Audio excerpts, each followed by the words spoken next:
Okay, so good morning. Today we are going to continue going through the Sermon on the Mount. We're going to be looking at the topic of judging. I don't think it'll be too long, but I'll kind of share some things that I've picked up from studying this topic, and then we'll have some open time of discussion where you guys can all weigh in and share your thoughts and what you think about things and how we can apply this to our lives as well. So I'm going to go ahead and see if I can share my screen here. I did put together a PowerPoint here. I'm going to lay things out for us. So, all right, so you should be able to see that now. So, like I said, the topic today is judging, and we're going to be looking at Matthew 7, verses 1 through 5 specifically. First off, we'll just go ahead and read through this passage and kind of get at a basis of what we're going to be looking at here. So Matthew 7, verses 1 through 2, starting off with, "Do not judge so that you will not be judged. For in the way that you judge, you will be judged. And by your standard of measure, it will be measured to you." Okay, and then continuing on. "Why do you look at the speck that it is in your brother's eye, but you do not notice the log that is in your own eye? Or how can you say to your brother, 'Let me take the speck out of your eye,' and behold, the log is in your own eye? You hypocrite, first take the log out of your own eye, and then you will be able to see clearly to take the speck out of your brother's eye."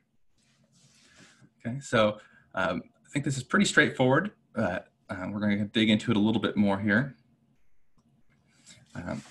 So just set the context for this a little bit. So this section is nearing the end of the Sermon on the Mount. We've been going through the Sermon on the Mount for several months now, just working through kind of start to finish. And we've seen a lot of different teachings beforehand, kind of all the things Jesus taught.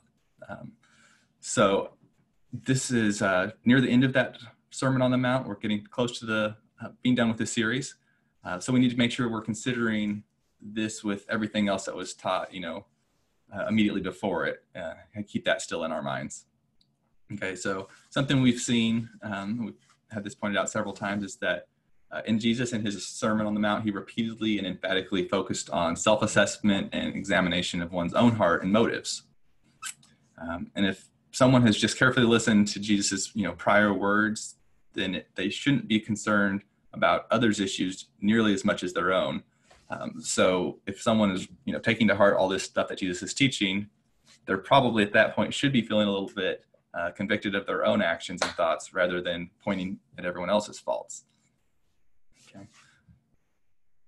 So moving on here. So just real quick, what I'm going to say of this passage is just simply saying what is, if you're just to boil this down real quick, it's saying examine yourself before others. We should be cautious in how we judge because we're going to be judged by our own standard of measure, and we need to examine ourselves for areas needing improvement and address those before we begin to judge others and offer correction. And by doing that, we will be able to give proper judgment. If we have a lot of our problems in our own life, if we're dealing with a lot of sins or something that we don't have a good grasp on and haven't worked through, then we're going to really struggle to correct that in other people's lives. So we need to, work through and make sure we're in a place that we can be offering proper judgment before we do so. Okay. On the other hand, what this passage is not saying, okay? So I think a lot of people will take this and get a different meaning than is meant from this passage. So what this is not saying is don't allow yourself to be judged, right? And the scripture is a favorite of some of those that like to live in an ungodly way, and they frequently will use this passage to deflect any criticism, even if it is warranted, by appealing to expressions. And they'll say things such as, Jesus said don't judge. So if you offer some correction to someone, say, hey, this is something that doesn't line up with the Bible, these actions that you're doing are not what Jesus would want. They'll just say, Jesus says don't judge me. Kind of deflect that. That's not what that passage is meant for. Okay. The interesting thing is that whole reaction of telling people that they shouldn't judge you is itself a judgment on the one that it's directed towards. By telling someone they shouldn't be judging someone else, especially if I say, don't judge me, I'm judging that person in a sense of saying you're doing something wrong by judging me. Okay, so it's a problem either way. But on a surface reading, this may seem to be saying that we shouldn't judge others, but elsewhere in the scripture, we're told to hold our Christian brothers and sisters accountable. And that requires us exercising proper judgment. It requires us, using our God-given wisdom and, the scriptures and weighing things and deciding which things need to be addressed. And, we can't hold someone accountable to proper standards if we aren't able to judge whether things are, being done correctly or incorrectly. Okay, so it's not saying to not allow yourself to be judged. And it's not saying just a blanket, never judge anyone else, okay? It's more of along the lines of this passage is teaching that we need to do proper judgment. And we'll get into this a little bit more. All right, so first off, just definitions. This is real basic, but I always just like to, if we're looking at kind of a word like judging or to judge or something like that, I'd like to just, pull out a lexicon, just make sure we're getting the definition straight from that. So the Thayer Greek lexicon, there's 5 definitions that I pulled out here. There's actually a couple more, but just to keep it brief, I picked the top 5. So it means to separate, put asunder, to pick out, select, or choose. Definition 2 could be to approve or to esteem. 3 would be to be of opinion, deem, think. 4 is to determine, resolve, decree. And 5, to judge, which, to pronounce an opinion concerning right and wrong. And then there's a few other ones, but really these are all pretty similar. There's nothing really that stands out as, strange. This is all the ways that we still use the words judge in modern English. So I don't think there's anything that's, weird or different from the Greek compared to how we use this word in English. It's pretty straightforward. Like we all know what it is to judge, to be judged, to judge different things and weigh things. So just good to have that in our minds. So as we think about the passage, it is just, in a sense to judge something or to, approve of something, to have an opinion of something. Okay. And also to, separate something out, to pick it out, select it or choose it. Okay. So we're going to look at a couple other usages in Matthew where this word came up. The word is translated judges, the Greek word krino, as we just saw. So Matthew 5, verses 39 to 40. We'll read this one first off. So I'll give you a second. If you've got your Bibles handy, pull it up there and read along. If not, I've got it on the screen for you, all these passages. But Matthew 5, 39 through 40 says, "But I say to you, do not resist an evil person, but whoever slaps you on your right cheek, turn the other to him also. If anyone wants to sue you and take your shirt, let him have your coat also." Okay, and that word there is the same word, krino. It could have also just been translated, if anyone wants to judge you and take your shirt, let him have your coat also. So there we kind of see a negative sense of that word. If someone wants to judge you and take your shirt, that's kind of obviously an improper judgment there. They are not righteously judging someone. They are improperly judging to take their shirt. Okay, so it can be used in a positive or a negative sense. Judging is in itself not good or bad. It can be done properly or improperly. Okay, we're going to also look at Matthew chapter 19 and then verses 27 through 28. Give you a second to flip there if you want to. So Matthew 19, 27 to 28. "And Peter said to him, 'Behold, we have left everything and followed you. What then will there be for us?' And Jesus said to them, 'Truly I say to you, that you who have followed me, in the regeneration when the Son of Man will sit on his glorious throne, you also shall sit upon 12 thrones, judging the 12 tribes of Israel.'" Okay, so here we see that there's going to be 12 thrones, and they're going to be judging the 12 tribes of Israel. And there, that judging is put forth as kind of a positive thing, right? They're going to get to be judging the 12 tribes of Israel. The idea there is that they're going to be doing proper judgment, righteous judgment, and that's going to be somewhat of a honor or a reward for those people that were faithfully following Jesus. So this judging here, while we just saw it could be a negative thing to judge someone, here it's put forth as, this positive thing. It's something to be admired or, desired to get to properly judge. All right, so judging other brothers and sisters. Okay, we're going to look at Matthew 18 now. So I'm going to go over to Matthew 18, and we're going to look at 15 to 17. All right. If your brother sins, go and show him his fault in private. If he listens to you, you have won your brother. But if he does not listen to you, take one or two more with you, so that by the mouth of 2 or 3 witnesses, every fact may be confirmed.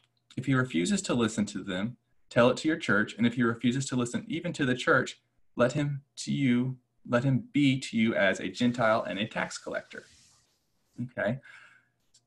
So Jesus gave instructions for how to properly deal with a brother who sins. We have to, we're to address the issue first in private, then bring in others from the church. Okay. So while this passage doesn't say anything about judging necessarily, it presupposes that judgment is made about the behavior first by a fellow brother and then by others in the church to determine if something is sinful and needs to be addressed. You couldn't very well go and show someone their fault if you didn't make a judgment and determine if they was actually doing something that was a fault. So it's presupposed in there. Otherwise, this passage could read, if we truly weren't supposed to judge anyone, it would say, if your brother sins, don't judge him. And that would be the end of it, right? This is very straightforward that if in the church, we are supposed to hold our brothers and sisters accountable. And, the first step of that would be judging to make sure their actions are sinful or ungodly, or if they're, maybe we're just viewing it improperly, we make that judgment first, and then we would take on the task of, offering some correction. And this is some instruction on how to do that in a godly way. Okay, so righteous judgment. Let's look over at John chapter 7 for a minute here. And we're going to look at verses 21 to 24. So John chapter 7, starting at verse 21. Jesus answered them, I did one deed, and you all marvel. For this reason Moses has given you circumcision, not because it is from Moses, but from the fathers.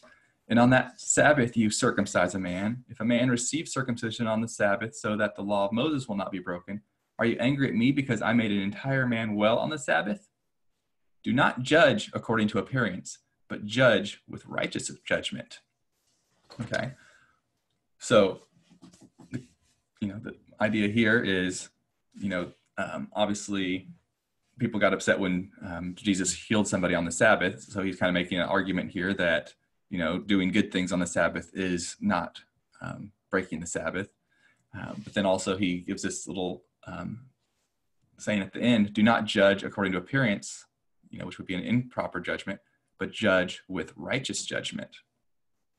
Okay, so there is such a thing as righteous judgment, and that's the encouragement there. So we need to be, the people that are judging wrongly, and they were judging Jesus wrongly, but they should have been judging with righteous judgment and realized that what Jesus was doing was actually a godly thing to be doing to heal people. It was a good thing. All right, 1 Corinthians chapter 5. Let's look at another passage here, kind of along the same lines of righteous judgment. 1 Corinthians 5, we're going to look at 9 through 13. So starting with verse 9, I wrote to you in my letter not to associate with immoral people. I did not at all mean with the immoral people of this world, or with the covetous, or the swindlers, or the idolaters, for then you would have to go out of the world.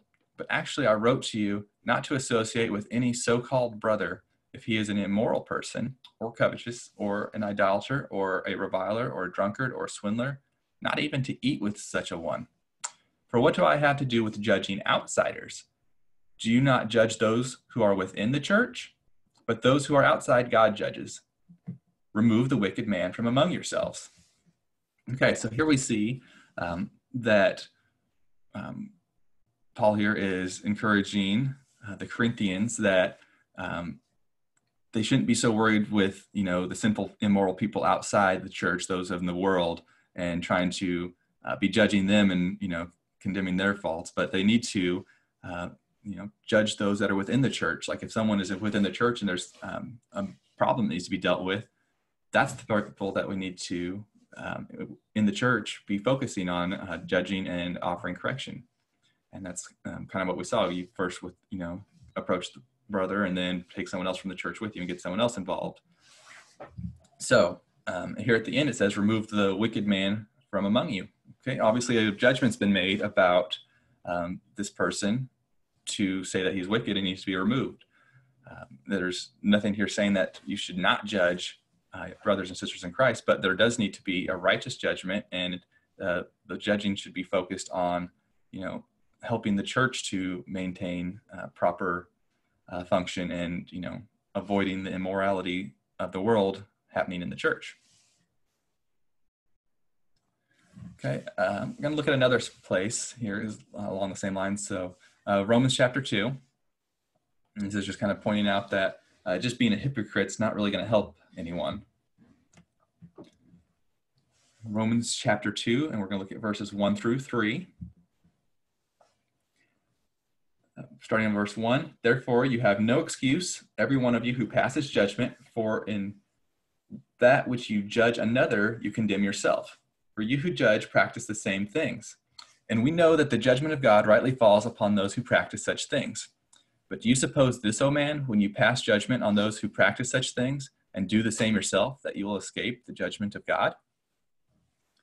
All right, so passing judgment on somebody else while doing the same thing is hypocrisy. Doing so will not give anyone any special consideration just because they point out the flaws of others.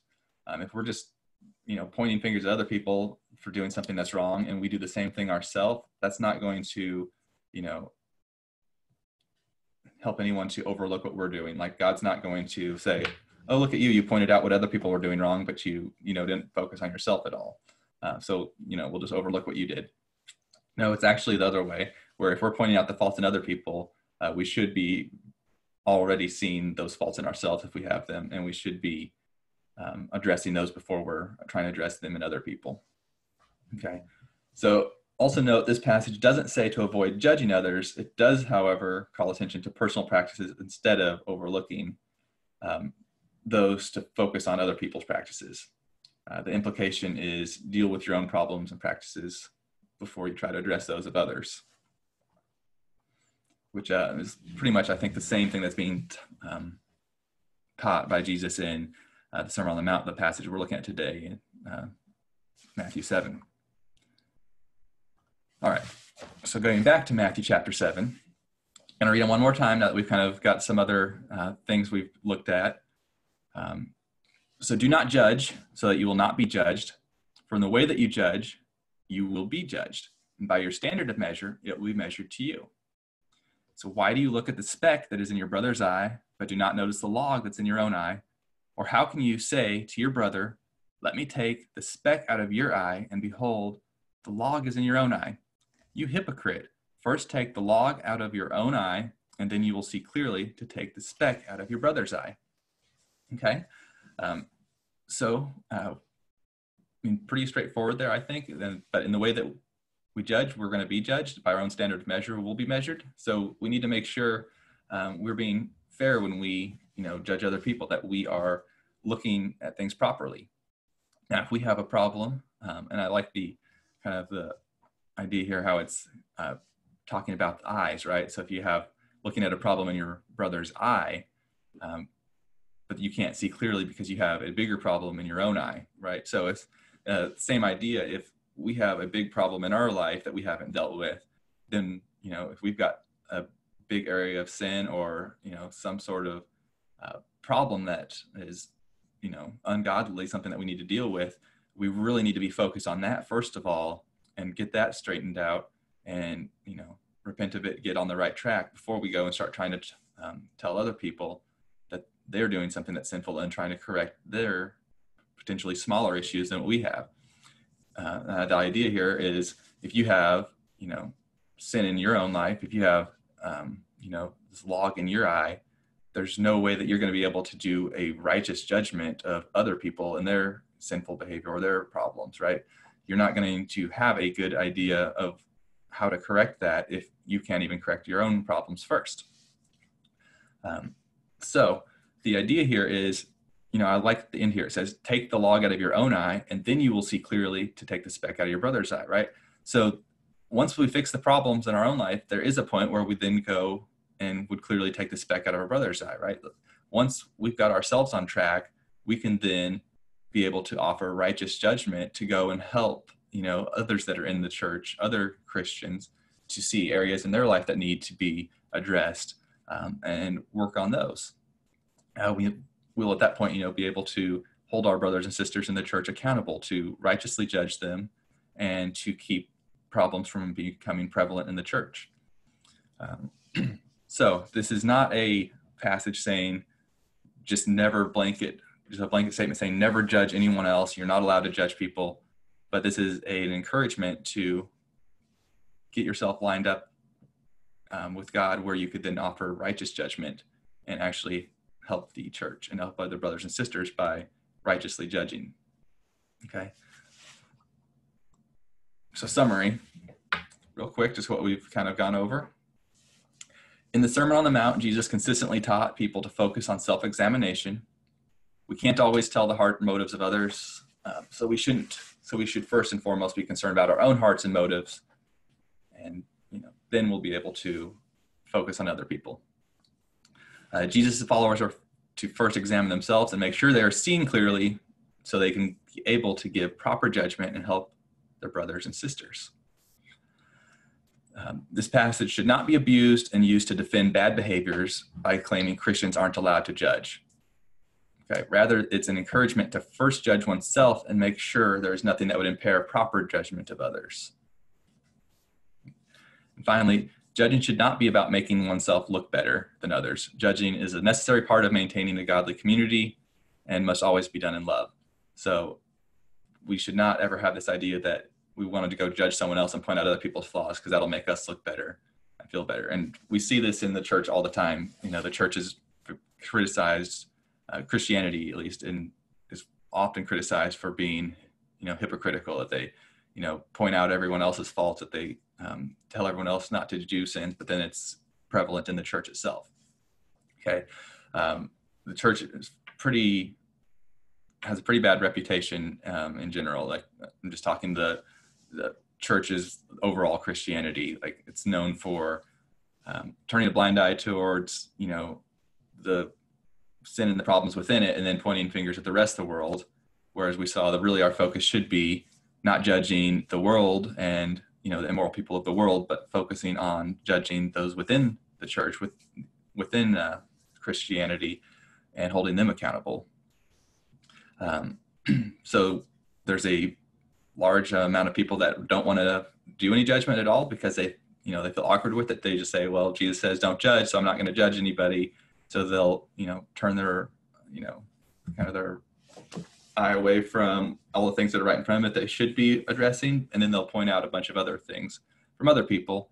And it just makes the world think of Christians as hypocrites.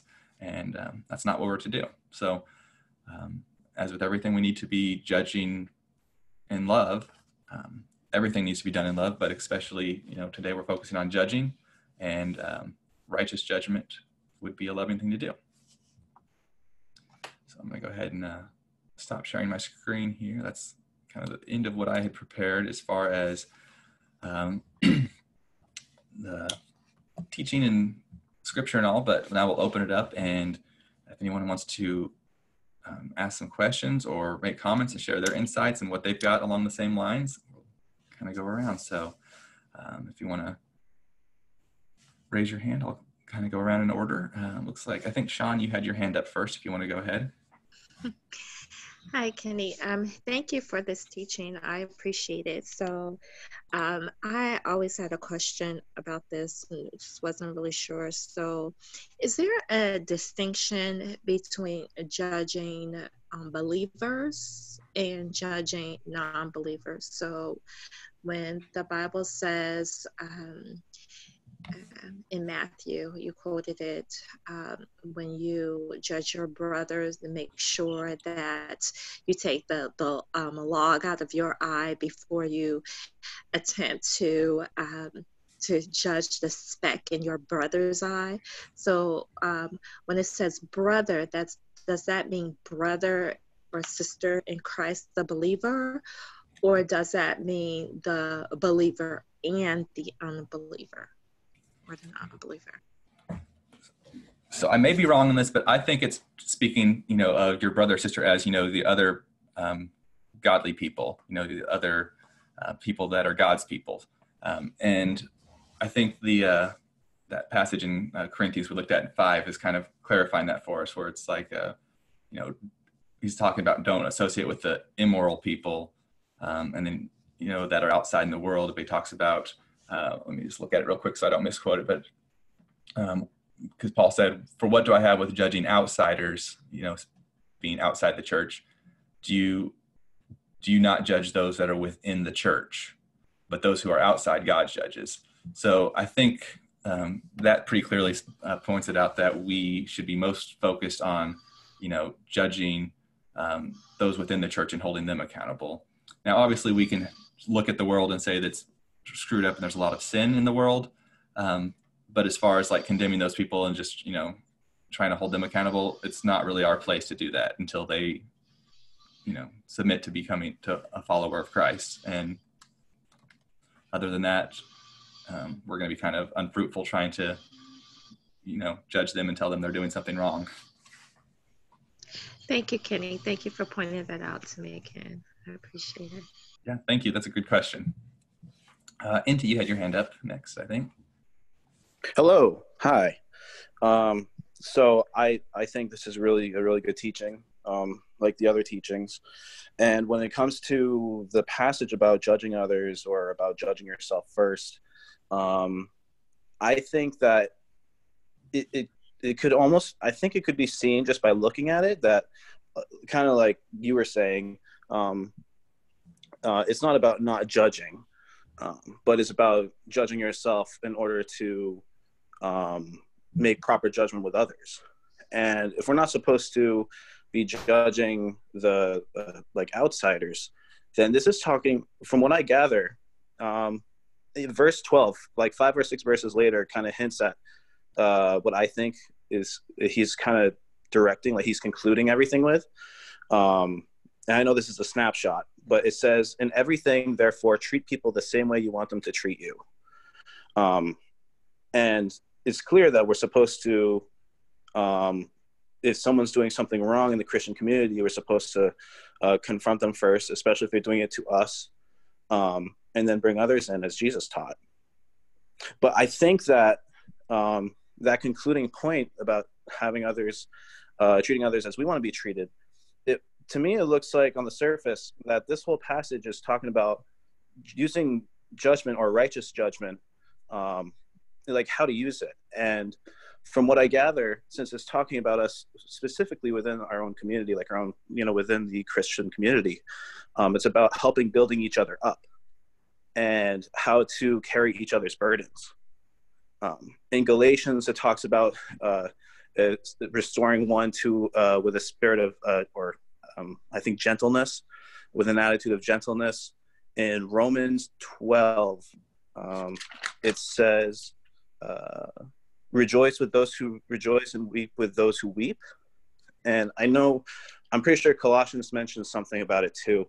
But I think it's what he's kind of directing at is that if you want to help others, like you said, self-examination is so important. But really, I think the point of this passage, I don't think it's the whole point necessarily, because obviously you have to work on yourself. But it's like, if you want to follow loving your neighbor as yourself, you really have to work on yourself in order to build others. You can't just start pointing at others in other things, calling other people out on other things, like you said, hypocrisy can pop up. And it's why another verse comes to mind, like in Romans 12. I think it shows the building upness of this passage when people were quarreling. He was Paul addressing the quarreling about not even doctrinal issues, but of issues of opinion. I think it may have been like what day people choose to rest and whatnot. And he said something about why do you judge your brother with contempt? And he goes on to say, but judge yourself in this, if you're a stumbling block in your brother's way. So I just think it's really cool how this isn't just strictly like, I just don't want to be short-sighted in my life, because I know sometimes I'll criticize myself really hard and not really have an objective to it. Sometimes I will be focusing on like, okay, I want to be right with God. If I want peace in my life, I need to first have peace with God. But I think that I think this passage is kind of like a blessing, honestly. Jesus said that if you come to him, he will give you rest. And so I look at it from a point of just, it's there to tell us how to build each other up and to carry each other's burdens. I don't know if anyone has any comments on that, but I think this is like a community kind of verse. So anyhow. Thanks, Inti, for sharing those thoughts. Yeah, lots of good points you made there. But yeah, lots of things to be thinking about for sure. But I like where you kind of ended up there, where it's like, be focusing on ourselves and what we can, be doing. Something I kind of thought of was some, ideas, what we could, some practical ideas, almost like looking at this verse, like if you were to go to, you're having an eye problem and you want to have an eye surgery, for example, you wouldn't go to an eye doctor that has an eye problem and can't see clearly, right? So that's kind of the thing point he's making there, like make sure get the log out of your own eye first before take the speck out of your brother's eye. Another idea would be if you want to, I don't know, something else I thought of was, if you're trying to learn how to clean up some debt, you probably don't want to go to a financial advisor who has a massive amount of debt and doesn't know how to manage their own finances. So we get this in practical life all the time, like how it works. So I like the example you just did of a log in your own eye, and then you're going to be trying to like go and take a little speck out of someone else's eye. Like we all know that's not how things work. Let's see, Dean, you had your hand up next, I believe. Yeah, I had to kind of laugh when you were talking about the eye doctor. Don't go to a surgeon that doesn't know exactly what you need either, because she was really blind on that one. Okay, I think motive has a lot to do with this. We make judgments all the time. That doesn't mean we're making a final judgment on somebody. I think the Greek word is krino, to make a final judgment. Am I correct on that? Yeah. We make judgments all the time. Take a look at our political situation, for an example. The other thing is, I was looking at 1 John 1:8, where it says, if we say we have no sin, we deceive ourselves and the truth is not in us. I don't know anybody here that's not made judgments on people wrongly. I have. That's a real deep area in our hearts and lives, that, this really goes down to the depth of having a pure heart. The other thing I'm thinking of is when we see something wrong, let's say there's an unbeliever out there, and obviously we have a considerable knowledge of the truth and we want to help people. So we're going to point out errors where they need to change. That's not judging them. So again, it's the motive, it's the intent of the heart. if you're trying to help somebody, that's really not judging. You're pointing out an area in their life because you want to love God and you want to help them to get out of that crap. That's basically what witnessing is. That's basically what evangelizing is. That's basically what Christians are supposed to do with the world, as well as with other Christians. Granted, I need to be taking care of the issues, and I have several that I need to take care of in my own life. But while we're doing that, we can still, what are these teachings about? Is this not, you could even call this judgment on people when we're teaching something, because we're pointing out what's right and what's wrong. So again, it's the motive of the heart in what we're doing. And if our motive is right, then we're endeavoring to help people to get out of their. All right, you find somebody that's doing something wrong in the world, and you're out there and you're witnessing and saying, "Hey, why are you doing this?" Is that judging them? Well, it could be if that's your motive. But if your motive is to try to help them to get out of it, that's not judging. That's doing God's work. That's what we're called to do. We're supposed to be lights in the world to shine on the darkness that's in the world, to bring that light in the world. And that's, you could call that judging if you want to, but that's righteous judging. We're trying to help people. So again, it's the motives in our heart is a major aspect. The motive in my heart. What's my motive? Okay, so let's say I'm involved in the same sin, and I'm trying to help somebody else to get out of that sin too. Well, I wouldn't call that unrighteous judging. I'd call that helping people. I've been there, I've done that. So I could say that. Get out of it. So we're trying to help that person, whether it's a brother or whether it's somebody in the world. You follow what I'm saying? Motive means a lot as to whether we're rightly judging or whether we're trying to just condemn somebody. And that's wrong. Yeah, I think that's really a good way to put it, Dean. Judging people, our motive should always be, we're trying to help the people that, offer the judgment to. I mean, and then if it gets to a point, though, where they're unwilling to, work under something, then there does become a point where we have to, separate from the person. But our motive should always be loving other people. So it's not about making ourselves look good. It's not about condemning people just because we, want to separate ourselves out, make ourselves look good. It's about, we have to hold ourselves and our brothers and sisters in Christ to a higher standard like Jesus called us to. And I think the point that you made there, though, about the heart is really good.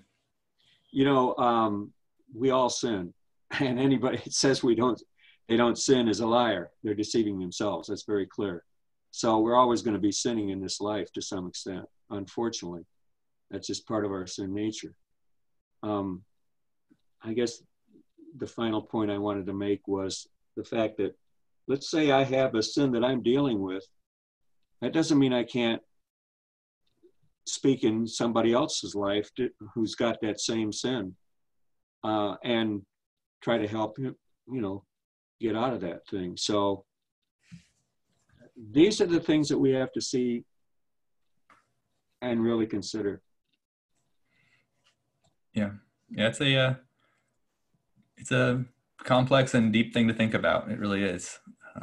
So we'll go over to Rudy next. I wanted to bring out the example of the woman who was caught in adultery, and then Jesus the people who had caught her, they wanted to kill her. And Jesus said that which of you have not sinned before, right? So would that be like an example where when they realized that they themselves have maybe logs in their eyes, they became more merciful towards that woman? And I think before judging others, if we examine ourselves, we tend to become more merciful, when we contact that person and how we deal with that person. So I think that helps in that way, that we examine ourselves, and that helps us to become more merciful when we are trying to help other people. And which is a good thing, because we know that Jesus told that woman that you go and sin no more. So that is part of our Christian life, that we should also be telling people that they should not be living in sin. So yeah, I just wanted to bring out that example of the situation. Yeah, I think the point you're making there is a good one.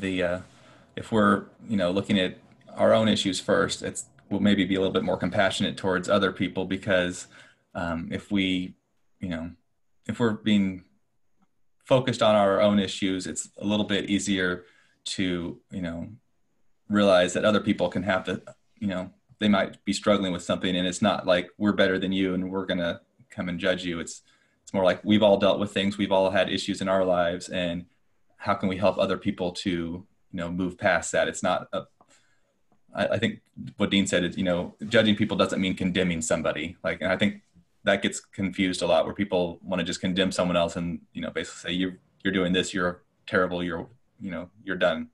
And it's more about how can we offer some correction to get people back on the right track, and not just trying to punish other people for doing something wrong.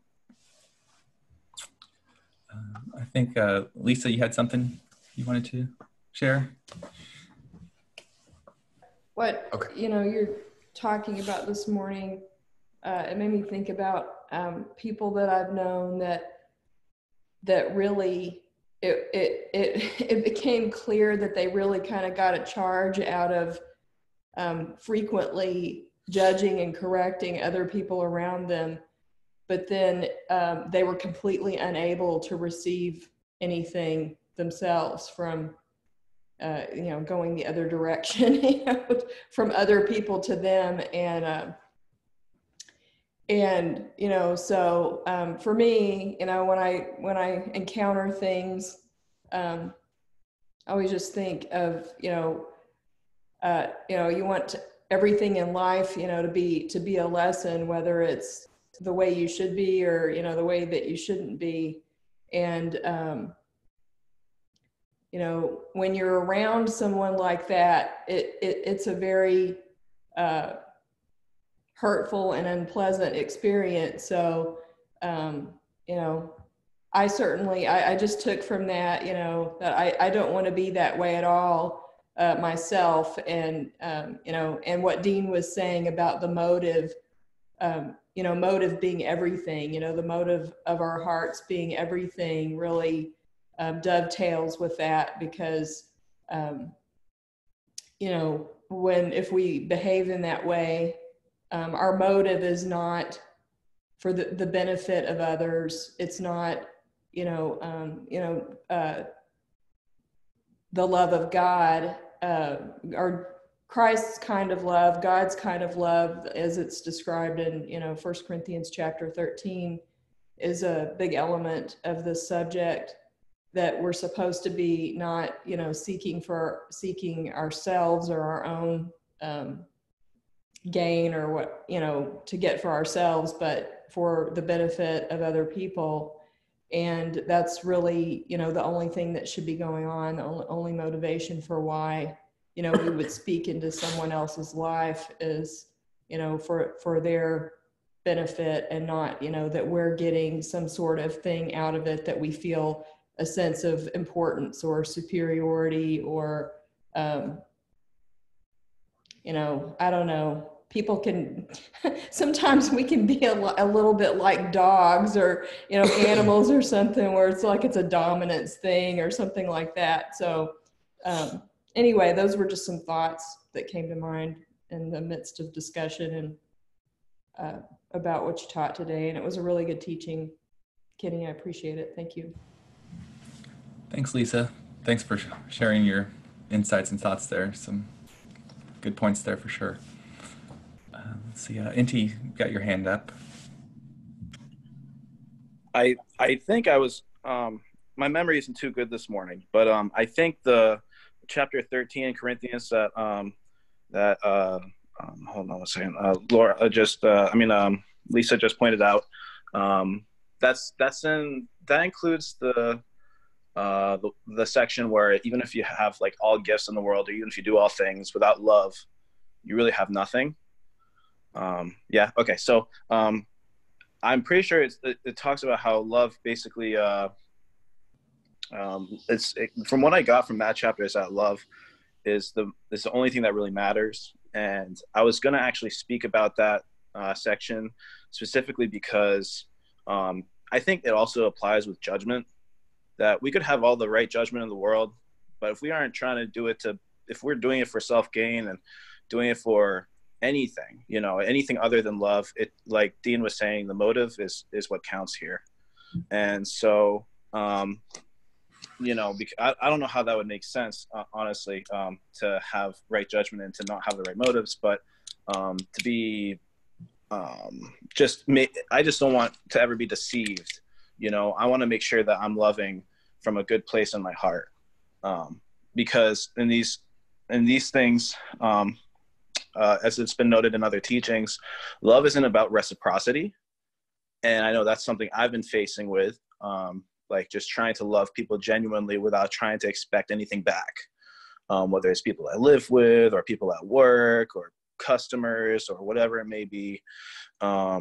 So I think this passage, because it keeps on talking about, it repeats one or two times about why you look at the speck that is in your brother's eye, it's specifically addressing the Christian community. And so I just think that it's like we're supposed to be building each other up, and even if we have like, when I think about humbling myself as a child, I think about asking God for help, even if I'm in a good spot, even if I've made good judgment on something, it's still the next thing forward. It's got to be motivated by love and building others up. I wasn't trying to make this complicated. I just think that even if I have really good judgment on something, that I just need to remain steadfast and focused on God.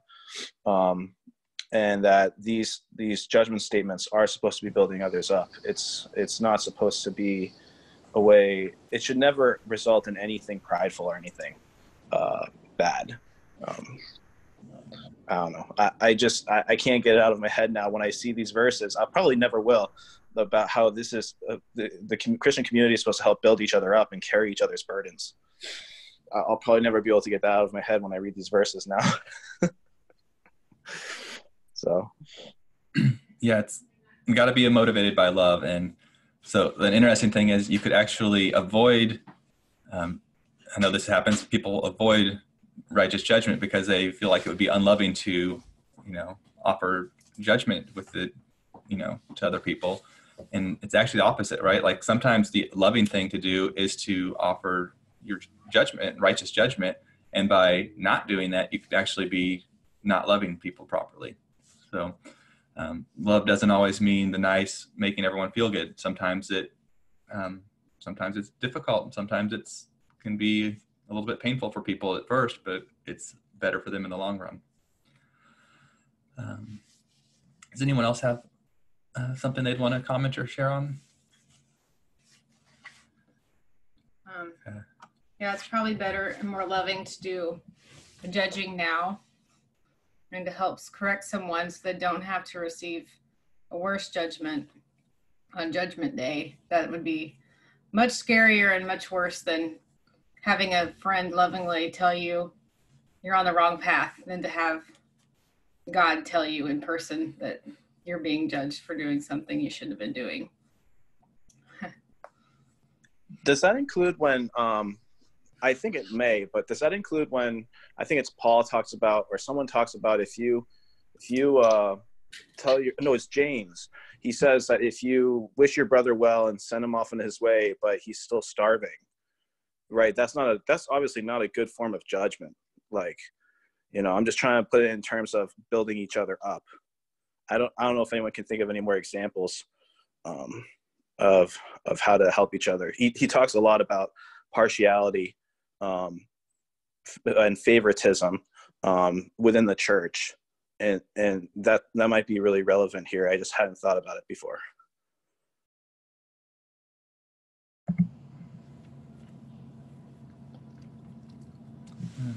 Does anyone else have anything else? We're getting kind of near the end of our time, but we've got a few people that haven't weighed in yet. If they wanted to, I want to make some time for maybe Melissa or Greg or Aaron or John. If any of you have anything you'd want to weigh in on?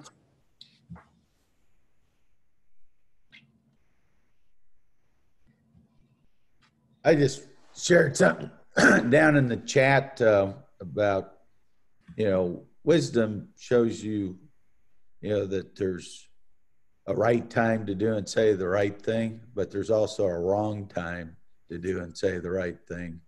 And also there's a right time to do and say the wrong thing. So, but what I always try to make sure myself, especially when I'm dealing with family and friends, is just to make absolutely sure that I'm totally correctly aligned with Scripture. And that, as everybody else has shared, that, the motivation is that love, because, you can really damage and burn some really good friendships and relationships if you don't very wisely and lovingly go about doing any kind of a correction or a judgment. So that would be my only comment. Good insight there, Greg. Aaron, you've got your hand up. Go ahead. Hey, everyone. Can you hear me? We can. Hello. Go ahead. Yes. Yeah, the key, I believe, and I'm sure everybody would agree with this, is that we always have to check our motives. I've caught myself many, many times that whenever I try to correct somebody, at work, at home, or in the church, or even, when I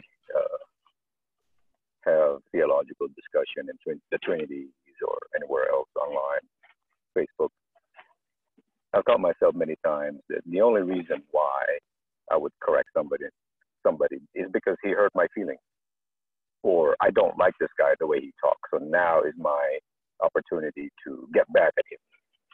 That type of thing. I mean, technically speaking, I am in the right to correct that error. I mean, definitely that individual is in error, or whatever, sinning, whatever.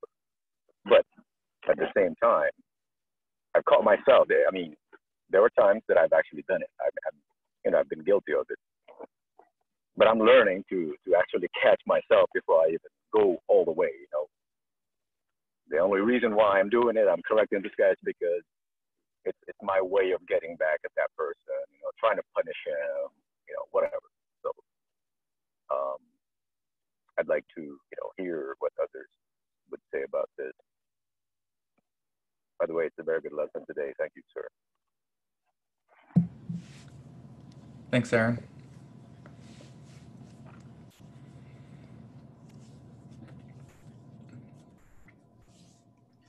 I don't really have anything to add in terms of all the stuff regarding judgment that's been talked about. I think for the most part, everything's been said on that. It's, it's all good. I think it's the well, the only thing I would say is that so often this passage gets used by people in the world to try and shut down all judgment. Mm-hmm. And so they ignore, they like this statement by Jesus and they ignore the statement by Jesus where he says, judge righteously. And but other than that, I don't really have anything to add, except that I think it's unfortunate in our modern English, it's difficult to see that Jesus's words here are very poetic. When you're looking at it in Greek, there's an economy of the words and the way that they're put together that's kind of beautiful. And it's hard to, I mean, it doesn't come across at all in English. Maybe in Elizabethan English, in King James, for instance, when this verse says, judge not lest you be judged, right? And which doesn't actually accurately translate the latter part of that sentence. But it's funny in verse 2 where it says in English, like if I'm looking at where'd it go? Lost it. In verse 2, like in the NASB, it says, for in the way you judge, you will be judged. In Greek, it basically says, for judgment, you judging, you will be judged. It's 3 words: judgment, judgment, judgment, judging, judged. And I don't know. It's I think about when I used to be part of a group that just used the King James, and the King James, again, that Elizabethan English has a kind of poetic nature to it. And the way that they wrote the King James was to try and create a kind of rhythm to the writing. It's unfortunate because it makes it difficult to memorize these things in modern English when they don't appear that way. I don't know. It's kind of a complete side note, but I'm just looking at it and thinking, wow, this is, I'm looking at it in Greek and it's just beautiful, and we don't get that in English. It's unfortunate. Modern English, at least. Modern English, yeah. Awesome. Yeah. That's interesting. Well, I think we're nearing the end of our time here. So thanks everyone for showing up and for comments and participating and all. And it was a good discussion. If anyone's watching the video didn't get to be a part of the fellowship this morning, we invite you to come join us sometime. You can reach out to us on allegiancetotheking.org.